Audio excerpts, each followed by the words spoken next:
Hello everyone and welcome to Homestead for a Living. We're about midway through this new barn build and I wanted to take a moment to talk about some of the design considerations that play into it. I have built a lot of livestock housing in my life and I've got a lot of it wrong, and now I'm starting to get some of it right now that I've learned a few things, what not to do, and now that I'm starting to apply permaculture principles to it. Hello. This is our main helper here. Anyway, so these goats are very confused because they are in the section that is not for them. This is actually the chicken section that we're building out. So we're starting with the chicken section because that's the most urgent. Our chickens are overcrowded. We're raising meat birds, we're raising up a new flock, and we really need to get them out of there and get them into their new housing. So this entire half is going to be 3 bays of separate chicken housing. And in a previous recent video, I talked about why we need separate chicken housing, why we need, and duck housing, why we need 2 or 3 different bays. We have to isolate birds, we have a separate breeding program, we often have a broody bird or an injured bird or meat birds, and they all need to be separated from the rest of the flock. So this will allow us 3 bays, that bay, and that bay, that bay. They will have double opening doors so we can get a tractor right in there or a wheelbarrow right in there to pull out the bedding and manure, and that becomes compost piles which we can roll down the hill as we flip them in 18 days, finish them. Or we can take that compost right out the gate, right to our gardens and to our nursery. And so that kind of alludes to how we designed this, which is to be really central and really minimize the amount of steps we need to take every day.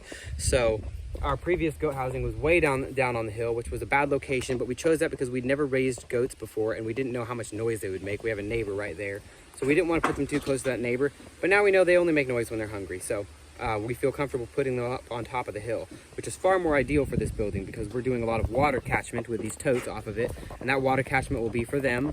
It will be, the water catchment will feed our gardens, and then it'll exit into our food forest. It will be the duck pond. All of those things will come off of this roof. So it makes sense for us to push this high on the hill. We want to catch water as high as we can. We want to catch and store that energy. The placement also works really well because it's in view of the house. It's pretty far from the house, so that it keeps the odors and noises away, but we can still keep an eye on things out of that window, and we can watch for predators. So that also made a lot of sense. There's easy access through this gate, so we can back up if we're bringing in hay or grain or taking things out and compost out. It's an easy flow. Our driveway is right there. We can get a vehicle in here very easily. We can move commercial products out there. The road is right up top, so that's easy. There's also a power pole right there. We're not running electricity to this right now, but in case we want to, that's there. There's also a water tap that we could very easily run a single line over here, or a hose to a spigot. We will also not be doing that for now because we're doing water catchment, as I mentioned, but should we want to use water, it's right there. So the proximity to everything was really good for this spot, so it just made sense to put the barn here. And when you're building a barn, you really want to think about all of those things. What's your workflow like? What are you going to spend your day doing? Can you shave off 5 minutes, 10 minutes, or 15 minutes from your schedule every day? Because that really adds up. We're finding that our time has disappeared with inefficiency on this farm, and we find ourselves too busy. And the more we fix things and are diligent and fix little problems to make things flow more efficiently every day in our daily routine, the better things go and the more time we have for other things. So that's a little bit about why we chose this placement. It made a lot of sense. It was kind of an unused portion of the property. It's pretty level, and it was important for it to be a relatively level spot. Oh, it's also central to where all of our rotational grazing paddocks will be. So we can open a different gate every day or whatever our grazing schedule is like and send them out in a different direction from this central paddock.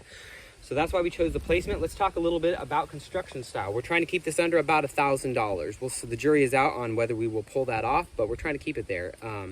And so it's about 24 feet in length, and it will be about 20 feet in width.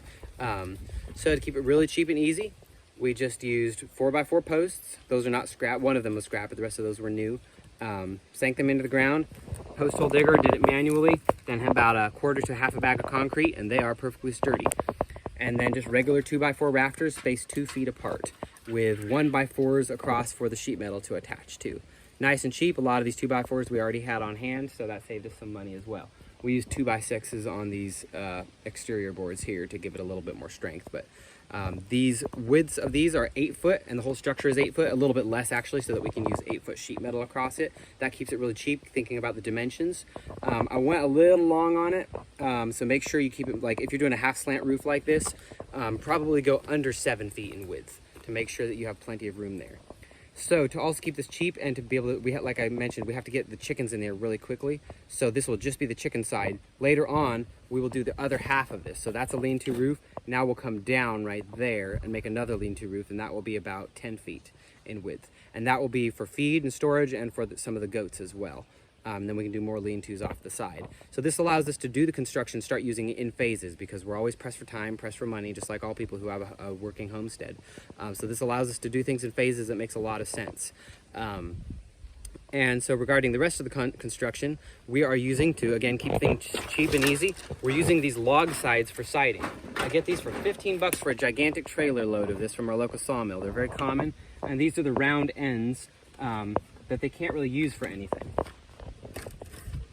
But they work great. I already built my previous goat house out of those. I'll walk down there so you can see what that looks like. But the beauty of using those as materials, besides being incredibly cheap, is that they're adding structural stability. They're acting like 2x4s or something. They're actually part of the framing because they're so thick, some of them. They are not only the siding, they are acting as the walls. Here's an example of the interior. Obviously there's gaps and stuff, but for the chickens, I'll just cover those gaps up with wire or just try to find wood that doesn't have gaps. And here's what that looks like from the outside. So it's kind of a fun aesthetic. You know, it's rustic, but it looks like a log cabin. So it's a really fun aesthetic and it works really well for a barn. So here's what that structure looks like from down at the bottom of the hill. So that's just a few of the things that played into this barn construction. I'm going to talk more about it as we go. As we near the completion of it, I'll really talk about our water systems and water catchment and all of the stuff that we're building off of this. But I'm excited to show a build where we've made some mistakes. We made a lot of mistakes with this chicken housing. We made some mistakes with this goat housing that really affect the flow of our day. And we're finding that we can probably give ourselves an extra half-hour a day by improving that and our irrigation systems. And that half-hour a day is really the difference between making a homestead like this work and a business like this work or not work. So hopefully some people will be able to glean some stuff from our mistakes and the things that we do right on this build and be able to use that on their own homesteads. In the meantime, y'all stay safe, be happy, and be well and happy homesteading. But also before I go, I got to plug the festival because there's only 5 days left on the early bird sale. Gabby set that up to be, I believe we have $10 off for the next 5 days off of the tickets. The festival is going to be awesome.